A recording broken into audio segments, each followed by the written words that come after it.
이철입니다. PPT 제작은 김태란, 그리고 대본 작성은 민정 누나, 그리고 발표를 제가 맡게 되었습니다. 지금부터 조이조가 4주차에 했던 디자인 싱킹 활동들을 정리해서 각자의 이야기를 듣고 테란이의 의견이었던 버스에 탈 때 불편함에 대해서 이제 팀플 과제를 준비하기 시작했습니다.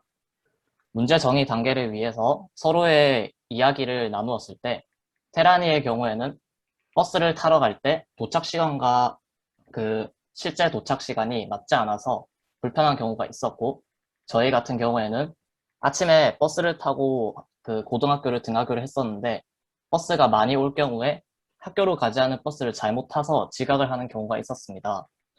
그리고 세 번째로 민정 누나는 버스를 탈 때 이제 탑승한 후에 기사님이 너무 일찍 출발해서 이제 휘청거린 적이 있었다라는 그런 이야기를 나눴었습니다. 다음 각자의 이야기를 공유한 후에 의견들을 종합해서 이렇게 마인드세트와 활동, 접촉점을 구분해서 경험을 분석했었고, 이제 이 마인드세트를 토대로 감정 변화를 곡선을 통해서 이렇게 나타내었었습니다. 그 다음 가장 핵심적이고 본질적인 문제에 접근하기 위해서, 그리고 결론을 내리기 위해서 5WHYS라는 것을 사용했었는데, 이렇게 다섯 가지를 통해 내린 결론은 저희가 버스를 탈 때 내가 이 버스를 타겠다는 신호를 보낼 명확한 수단이 없었다는 것을 결론으로 내리게 되었습니다. 여기서 문제 제정의를 할 때 저희 조원들의 특징과 소망을 가지고 이제 문제를 제정의하고 간단하게 페르소나를 정했었는데, 저는 사람이 많은 곳에서 눈치를 많이 봤고, 민정 누나는 앞에서와 같이 중심을 잘 못 잡았고, 테란이 같은 경우는 저와 마찬가지로 소심해서 눈치를 자주 보고 피해주는 것을 싫어했습니다. 그래서 공통적으로 결론을 내게 된 소망이 버스를 탑승할 때 큰 행동이나 동작 없이 버스에 탑승하고 싶었다라는 말이 나왔고, 그 이유는 이제 사람이 많은 곳에서 동작을 하기 민망한 것도 있었고, 했을 때 기사님이 못 보시고 지나치시면은 그때의 부끄러움을 견디기 어렵다라고 생각했습니다. 그래서 다시 정의한 문제는 기사님께 정확한 의사표현을 해서 쉽고 편하게 버스를 이용할 수 있는 장치가 있으면 어떨까라는 것이었습니다. 그래서 저희가 브레인스토밍을 통해서 이렇게 8가지 의견이 단어 위주로 저희가 내었었고, 뒤에 2가지가 이렇게 더 있었는데, 이제 이 브레인스토밍을 가지고는 명확한 문제를 정리하기 조금 힘들다 해서 이 스캠퍼를 이용해서 구체적인 아이디어가 나오도록 이용하였습니다. 그래서 이렇게 스캠퍼에서 SCAMPER을 이용해서 아이디어를 이렇게 나타냈는데, 이렇게 글만 보기에는 이해하기가 조금 어려워서 간단하게 설명을 하자면, 대체해서 버스 도착 시간과 멈춰야 할 버스 번호가 같이 표시되는 전광판으로 대체하자는 말이 있었습니다.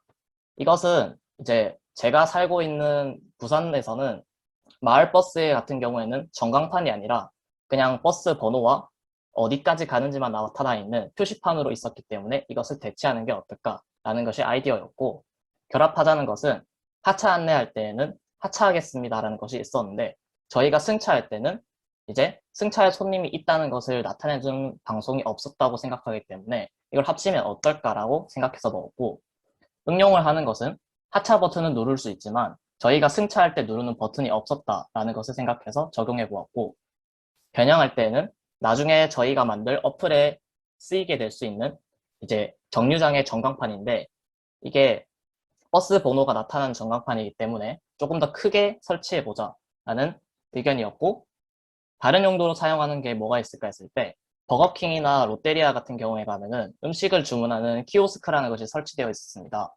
이것을 이제 저희가 정류장 안에 설치해서 이렇게 탑승할 버스를 선택할 수 있는 기능을 가진 것이면 어떨까. 그리고 제거와 재구성 같은 경우는 아이디어에 나와 있던 것처럼 저희가 생각을 해보았습니다. 그리고 브레인스토밍에서 이제 저희가 냈던 의견들 중에서 X축에는 기대 효과, Y축에는 실행 가능성으로 지정하고 아이디어를 배치해 놨었는데, 가장 실행 가능성도 높고 기대 효과도 높은 게 무엇이 있을까라고 생각했을 때 저기 표시되어 있는 기사님께 신호가 가는 버튼을 만들자와 멈춤 신호 전광판으로 기사님께 신호를 보내자라는 의견이 있었습니다. 이 의견 두 가지를 하나의 아이디어로 구체화하였는데 이해하기에 조금 편하시게 이렇게 그림과 같이 설명을 잠시 하겠습니다. 이제 왼쪽에 보시면 키오스크처럼 되어 있는 이제 터치패드라는 것이 있는데 왼쪽에 번호, 중간에는 도착 예정 시간, 그 다음에 세 번째는 승차 버튼이라는 것이 있고 저 승차 버튼을 눌렀을 경우에는 오른쪽 위에 있는 전광판에서 버스의 번호가 뜨게 됩니다. 그렇게 되면 저희가 기대하는 결과인 이제 운전을 하고 계시던 버스 기사님께서 정차버스 저 전광판에 나온 번호를 보시고 여기에 정차해서 이제 저희가 편하게 버스를 탈 수 있다라는 것을 기대했습니다. 네 번째 단계인 모형 제작 단계에서 우선 스토리텔링 캔버스라는 것을 통해서 세부 내용을 이제 정하고 구체화했었는데 이제 나와 있는 것 중에 짚고 넘어갈 것은 이전에는 저희가 행동을 통해서 기사님을 바라보거나 아니면 버스 앞에 기다려서 탑승 여부를 알려야 했습니다. 그런데 저희가 이제 이 만약 프로그램을 개발하게 된다면 이후에는 이제 직접 버스를 기다리고 있지 않아도 버스가 도착하고 난 후에 우리가 탈 수 있다라는 점을 이제 소심한 사람들을 위해서 저희가 개발하자고 생각을 하게 되었습니다. 여기 나와 있는 네컷은 이 위의 내용을 토대로 저희가 왜 이 프로그램을 필요한지를 더 강조하는 것인데 이렇게 사람이 너무 많아서 이제 표시를 못하는 그런 과정을 이제 간단하게 그림으로 나타낸 것입니다. 화면 모형도를 이제 카카오 오븐을 통해서 이렇게 잠시 만들어 봤는데 이제 아까 키오스크를 설명할 때처럼 번호와 예정 시간 그리고 체크박스 이렇게 있습니다. 이거 이제 만약에 제가 840번 버스를 타야 한다. 그럼 이제 탑승 여부 체크박스를 클릭해서 표시를 하면 전광판에 버스 번호가 뜨는 것이고 내가 만약에 이렇게 48번 버스를 잘못 눌렀다면 다시 눌렀을 경우에 이제 전광판에 있는 번호가 사라지는 그런 기능을 기대하고 있습니다. 저희가 이렇게 아이디어를 생각하면서 피드백을 생각을 해봤는데 좋은 것은 물론 버스를 잡을 때 신호를 보낼 필요가 없다는 것과 나머지 화면에 나와 있는 것처럼 있고 이제 개선해야 할 점은 장난으로 누르는 사람들이 있을 수 있어서 그것을 어떻게 방지해야 될지 앞으로 생각을 해야 되고 시력이 좋지 않은 사람들을 위해 체크박스 크기를 점검하자라는 것이 생각해 보아야 할 것입니다. 그리고 새로운 아이디어에는 스크린의 맨 첫 화면에 사용 방법을 추가해보자 라는 것이 있고 스크린에서 버스 번호를 누르면 노선도가 나타나는 등의 기능을 추가할 수 있다면 해보는 게 어떨까라는 아이디어가 있었습니다. 이제 저희가 8주차 과제에서 어플리케이션 이름은 저 버스 잡아라 이렇게 있었고 결국 해결하는 아이디어는 뭐냐면 탑승할 사람이 있는 버스의 번호를 전광판에 띄워서 그 기사님을 멈추게 한다는 것이 저희 아이디어입니다.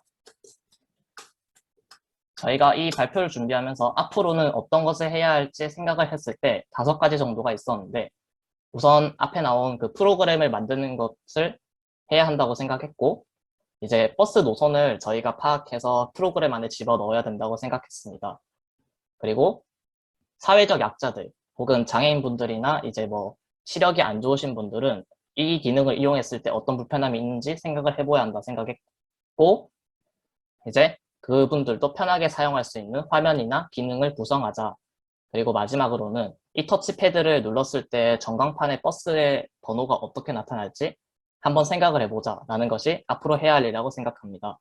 이상 발표를 들어주셔서 감사합니다.